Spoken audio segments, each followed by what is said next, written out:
Selamat datang di channel saya Jurnal Dedi. Untuk yang pertama kali bergabung dengan channel saya, tidak ada salahnya teman-teman untuk like, komen, dan subscribe di akhir video ini.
Balai ini memang kita sudah banyak kerjasama dengan SMK dan universitas ya di seluruh Indonesia.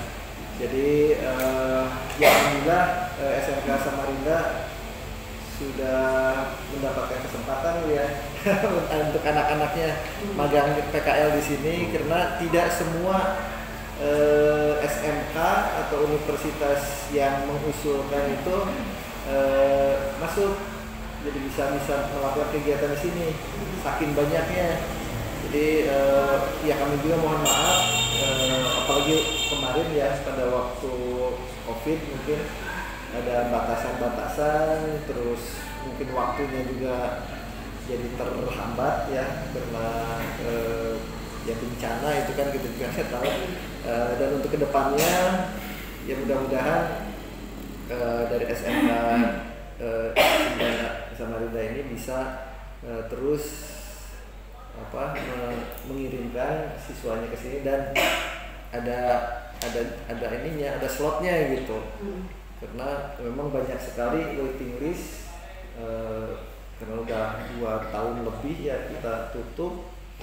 Ya mudah-mudahan ke depan bisa dibuka lagi seperti normal, dan ya dari SMK lain selain SMK Samarinda pun bisa masuk sini gitu.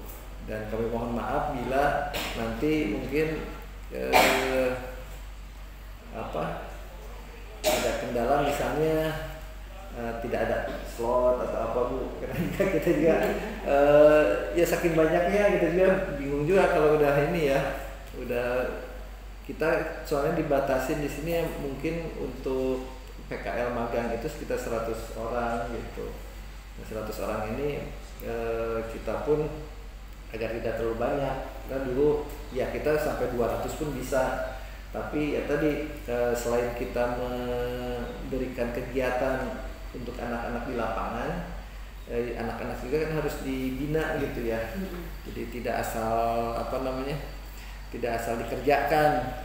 Tapi ya tadi attitude-nya, terus kadang pembuatan laporannya harus bagus, kadang apalah. Jadi tidak asal, jadi tidak yang keluar dari balai ini bisa melaksanakan kegiatan budidaya juga tingkah lakunya baik gitu ya, mungkin yang kita inginkan semua gitu ya. Ya untuk balai ini mungkin Ibu pernah lihat ya. Kita ada sekitar 25 hektar Pak di sini, Bu, 25 hektar, dan ikannya itu ada sekitar 12 jenis ikan ya.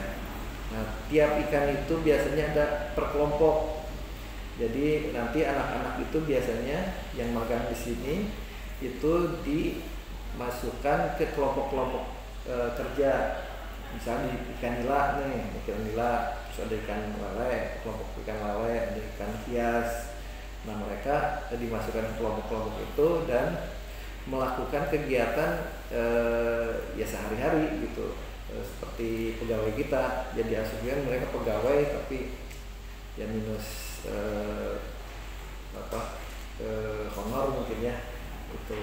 Tapi apa yang mereka lakukan sama dengan yang dilakukan oleh pegawai kita gitu.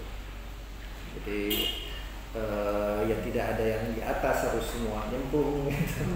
Makanya mungkin kalau yang tidak terbiasa itu pas hari pertama kedua itu udah stres berat gitu. Malahan dulu ada yang kaget juga mungkin ya, biasa Zoom kan anak-anak masih Zoom tuh, terus sekarang disuruh PKL langsung nyemplung, kayaknya salah jurusan katanya saya gitu kan, sampai kagetnya gitu. Jadi ya itu pun harus kita biasakan ke anak-anak, walaupun ada waktu magang PKL ya di sekolah pun mungkin harus terus diperingatkan atau dibina bahwa anak-anak SMK itu anak-anak lapang gitu, bukan anak-anak ruangan kelas gitu. Jadi usahakan sebanyak mungkin di lapang, di kolam. Ya kalau misalnya keterbatasan di sekolah mungkin bisa kerjasama dengan pembudidaya di sekitar lah yang dekat gitu, atau di dekat rumah si siswa. Karena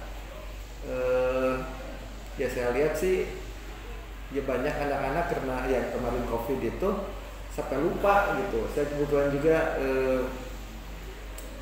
melakukan uji kompetensi ya ke anak-anak di SMK itu, sampai lupa apa yang harus dilakukan kalau menjahit ikan gitu. Alasannya kan udah lama saya nggak praktek, saya nggak tahu. Jadi alasan gitu. Jadi jangan seperti itulah. Anak SMK kan kita selalu bilang ini jurusannya jurusan perikanan, jadi harus tahu gitu. Basic kalian itu perikanan ya, minimal apalah tentang budidaya, tentang pemijahan mah itu harus tahu di luar kepala gitu kan, harus bisa cerita lah.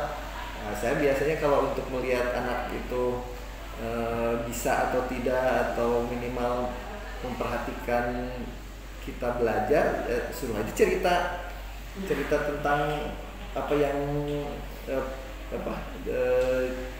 harus dilakukan. Misalnya bilang memijahkan ikan nila gitu, apa saja. Kalau misalnya lancar ceritanya ya berarti dia paham. Kalau ceritanya acak-acakan, terus dosisnya kadang benar, kadang nggak tahu, nah itu berarti dia nggak ini gitu. Itu biasa dari situ aja udah kelihatan gitu, nggak usah pakai praktek apa-apa juga, coba cerita dari A sampai Z, dari pengambilan indukan sampai telur keluar, misalnya coba cerita. Nah, kalau itu mudah sekali sebenarnya kalau, karena dari cerita itu pernah dilakukan oleh si anak gitu ya. Dan mungkin ya selain itu ya saya kebetulan juga punya anak, walaupun bukan anak ini ya, bukan anak perikanan. Kebetulan anak saya udah 25 tahun dan kerja di Telkom. Dia bukan anak perikanan, tapi di rumah itu di garasi bikin kayak hatchery gitu. Mungkin itu karena hobi ya. Tapi dari situ walaupun dia punya piaraan ikan, dia lebih tahu gitu dari yang normal gitu ya. Yang normal tuh yang tidak memelihara ikan. Jadi minimal cara untuk pengobatan bisa, untuk memelihara di suhu berapa dia tahu gitu. Nah itu pun bisa ditularkan ke anak-anak SMK. Jadi minimal di sekolah atau di tempat kos atau itu punya satu akuarium lah. Ikannya terserah apa aja, tapi dia harus connect dengan ikan gitu.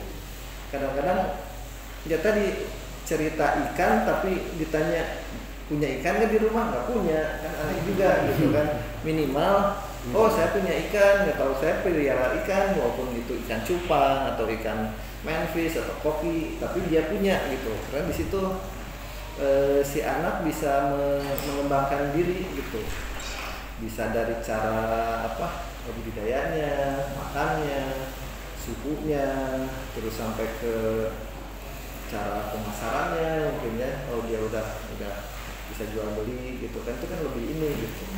Nah itu biasanya dari rumah ini. Coba aja pasti beda antara anak yang punya ikan di rumah dengan yang tidak punya kan gitu. Itu pun untuk ini apa sih? Karena mereka nanti pasti ditanya oleh masyarakat gitu Pak ya. Mereka nggak akan nanya jurusan tata boga misalnya, cara budidaya ikan atau apa, minimal dari anak-anak perikanan ini kalau ditanya masyarakat tahu gitu salah satu ya. Kalau misalnya spesialisasi misalnya saya mah ikan air tawar, saya bisa ikan air tawar ikan apapun bisa, kalau ditanya bisa. Tapi kalau ikan laut nggak bisa seperti itu kan. Kalau yang spesialisasi laut bisa yang magangnya di laut atau gitu magangnya di Payau, kan dia bisa ikan air tawar, ikan air laut ini apa. Kalau ada yang minta informasi misalnya, nah, itu yang harus ya saya sarankan beri tanggung jawab ke anak-anak agar mereka bisa gitu untuk memberikan informasi ke siapa lagi kalau enggak gitu. Dan kalau udah bisa memberikan